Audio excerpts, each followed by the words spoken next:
Mayong buntag na pud ka nato diha mga guys. Aniya na pud ta para magsamok-samok sa inyong isig ka cellphone. Diri dayon no gibati man taw kagutom nagluto tag okra. Parisan dayon nato nagdayok og kamatis ug bombay. Unya kay nalimot man tag slice dira sa limon nato nang kuha og gi-slice. May nalang gud pod mawala ang kalangsa aning atong sudan. Ug pasensyahin na day na dira ang atong background mga guys kay hashtag yung pagkagubuta kay wa pa nakapanglimpyo.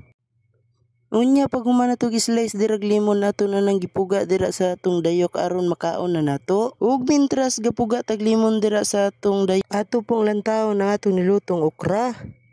Unya kaya pa man tay sili diri ato puning kuhaon sa sulanan og atong puson. May nalang gud pud pang pagana sa atong kaon. Makahinumdum ko sa una guys, sa katong bata pa ko nagdako ko sa akong lulog lula. Kana akong lulo di gyud na mukha og walay sili. Unang kami naanad na lang pud mi na isili kada kaon. Kini dayon gistorya nako sa inyo nga lulog lula guys kay ginikanan sa akong inahan.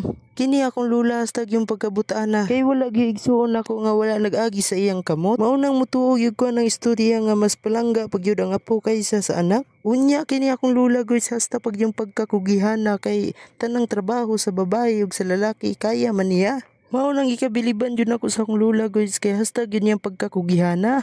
Unya kini akong lula guys di gyud ni siya kabalo manugo as long as kaya pa niya. Unya kini akong lula guys bisan naami sa kapobrehon iya gyapon ming paeskwelahon. Mao nang isa gyud na siya sa akong mga inspirasyon guys nga makahuman ko og eskwela. Balik ta diri sa atong giluto guys na man na luto ang atong okra ug sugod na data sa atong pagkaon. Ug daghan kayong salamat sa atong paglantaw diha guys. Bye bye.